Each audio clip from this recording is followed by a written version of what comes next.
जीवन में हम कई लोगों से मिलते हैं, कई लोगों से वार्तालाप होती, कई लोग प्रसन्न प्रतीत होते हैं तो कई लोग चिंतित प्रतीत होते हैं। किंतु यदि आप ये समझने का प्रयास करें कि कौन अधिकतर प्रसन्न रहता है, कौन अधिकतर चिंतित रहता है, तो आप ये पाएंगे कि वृद्ध और युवक अधिकतर समय चिंता में रहते हैं। दूसरी ओर बालक सदा प्रसन्न रहता है, चिंता की एक रेखा तक नहीं। कारण क्या? अब आप कहेंगे सीधी सी बात है, बालक में इतनी समझ ही कहां होती है कि वो जीवन की समस्याओं को समझ पाए, कठिनाइयों को समझ पाए, दायित्व समझ पाए। बात ये है ही नहीं। वृद्ध के विषय में यदि हम बात करें तो वृद्ध अपने बीते हुए समय के विषय में सोच सोच के दुखी हो जाता है। युवक अपने भविष्य के विषय में सोच सोच के चिंता में रहता है आज। किंतु बालक केवल वर्तमान में जीता है और इसीलिए प्रसन्न रहता है। देखिए, बात बड़ी ही सरल है। आप भूतकाल को नहीं बदल सकते। अब यदि आपको अपने भविष्य को और उज्जवल बनाना है तो आज कर्म करने होंगे, आज परिश्रम करना होगा। तो भूल जाइए ना भूतकाल और भविष्य की चिंता को, वर्तमान का आनंद लीजिए, क्योंकि यही वर्तमान आपका भविष्य उज्जवल भी बना सकता है। यही वर्तमान आने वाले समय में आपका वो भूतकाल बन सकता है जिस पर आपको गर्व होगा। राधे राधे। मेरे दाऊ मुझसे कई बार कहते हैं, कान्हा तुम तो स्वयं नारायण हो, चुटकी बजाते ही यूं ही सब कुछ ठीक क्यों नहीं कर देते? अब दाऊ को क्या समझाऊं? चलिए आप स्वयं सोच के देखिए। सिंह वन का राजा कहलाता है, परंतु क्या सिंह के केवल इच्छा करने से कोई मृग स्वयं चल के सिंह के पास आएगा? क्या स्वयं सज्ज हो जाएगा उसका आहार बनने के लिए? नहीं, कदापि नहीं।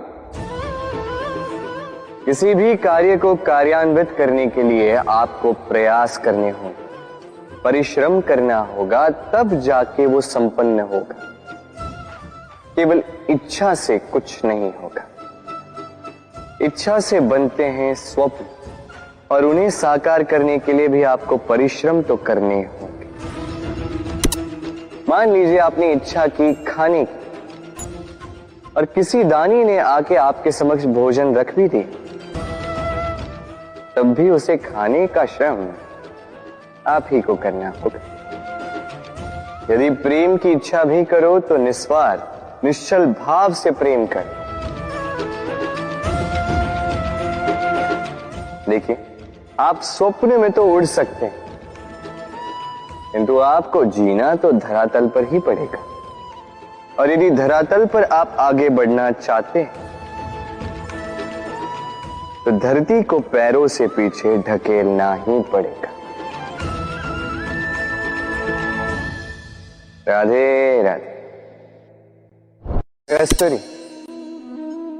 उसे धारण करने वाले मृग की नाभि में होती, किंतु वो मृग उस कस्तूरी की सुगंध को लेकर उसे पाने के लिए यहां वहां भटकता फिरता। वो मृग उस कस्तूरी को पा अवश्य सकता है यदि वो स्वयं के भीतर झांक के देखे।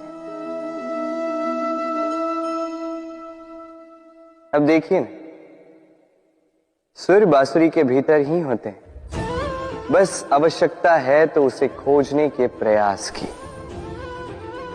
अविरत चेष्टा।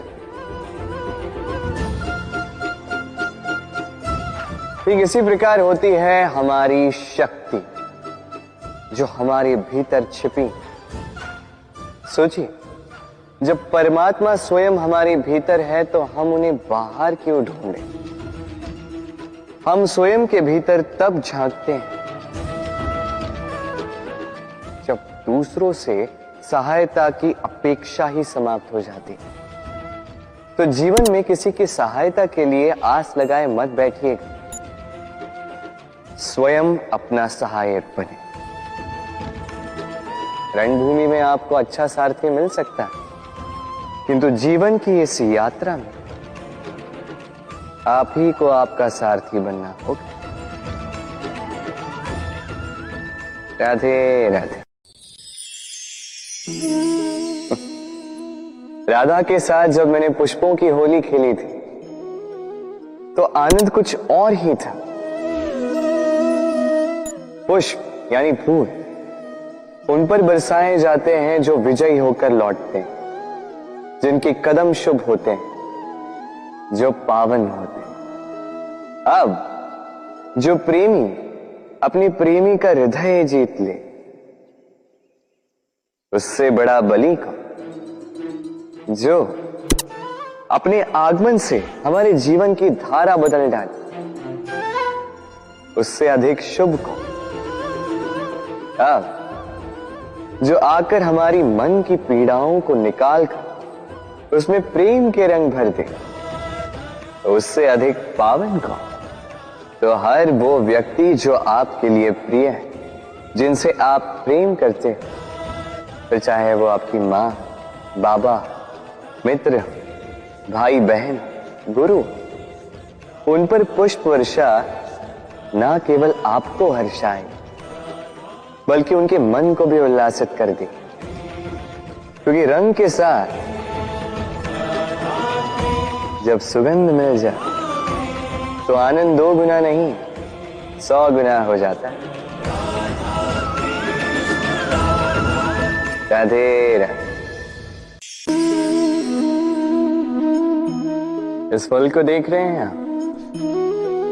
सब जानते हैं कि इस फल से निकला बीज एक नए वृक्ष को जन्म देगा, जो नया वृक्ष इसी प्रकार के फलों को जन्म देगा। परंतु क्या कभी आपने ये सोचा, फल और बीज का संबंध इतना गहरा है, किंतु वृक्ष की जड़ों और वृक्ष की शाखाओं में इतनी दूरी क्यों है? क्योंकि दूरी आवश्यक है। यदि आप किसी को अपने साथ सदा सदा के लिए रखना चाहते हैं तो उनसे दूरी समय समय पर आवश्यक है, क्योंकि ये दूरी ही है जिसके कारण आपको आपके साथी के महत्व के विषय में ज्ञात होता है। ये दूरी ही है जिससे आपको और प्रेरणा मिलती है कि उनसे फिर से मिले। इसलिए स्मरण रखिए, दूरियां कदापि बुरी नहीं होती। फल से बीज की ये दूरी ही नए फलों के निर्माण का कारण बनती है। प्रेम की असली परख होती है इन दूरियों से, तो दूरियों से भी प्रेम करें और प्रेम से कहें राधे।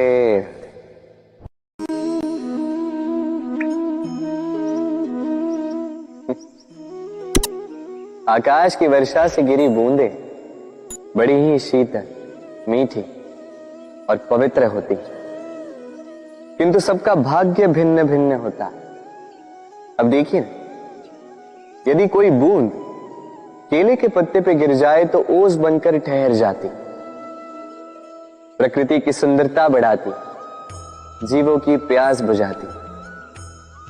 यदि कोई बूंद सीप में गिर जाए तो मोती बन जाती, और यदि कोई बूंद सर्प के मुख में गिरे तो विष बन जाती।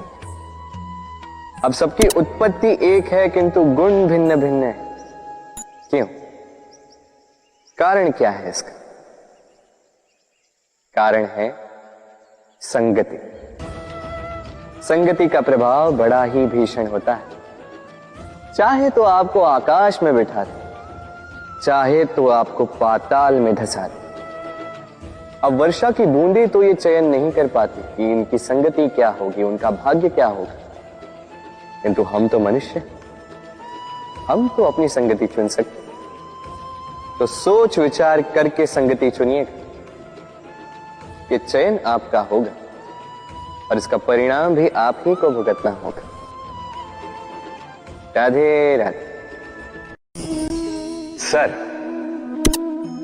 ये शब्द सुनते ही मन में एक आकार प्रकट हो जाता, एक विष से भरे फुंकारते हुए भयानक से जीव का। यदि ये सर्प किसी के घर पे मिल जाए तो कोलाहल मच जाता, लोग सुरक्षा का प्रबंध करते हैं, भीड़ इकट्ठा हो जाती है उस सर्प के प्राण लेने के लिए। किंतु यदि वही सर्प किसी मंदिर में पाया जाए तो क्या होता? लोग उस सर्प के समक्ष अपना शीश झुकाते हैं, प्रार्थना करते हैं, हाथ जोड़ते हैं, दूध पिलाते हैं, स्वयं शिव जी का आशीर्वाद मांगते हैं। अब इस विषय में आपके क्या विचार हैं? सोचिए, मनुष्य भी वही था, सर्प भी वही था, फिर परिस्थितियों में इतना अंतर क्यों? कहीं कोई सर्प के प्राण ले रहा है तो कहीं उसी सर्प की पूजा कर रहा है। अंतर का कारण है संगति और स्थान।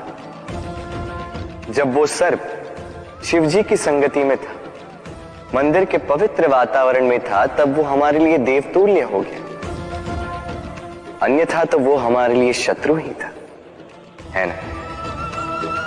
तो अपने जीवन में संगति और स्थान का चयन सोच समझ कर कीजिएगा, क्योंकि ये संसार आपके व्यक्तित्व का ज्ञान आपके संगति से ही करता है। और हां, यहां बात धनी या निर्धन की नहीं है, यहां बात है संस्कारी और सदाचारी के साथ की। सदाचारी का साथ सदैव सम्मान का कारण बनता है। राधे राधे। संसार में ज्ञानी कौन है?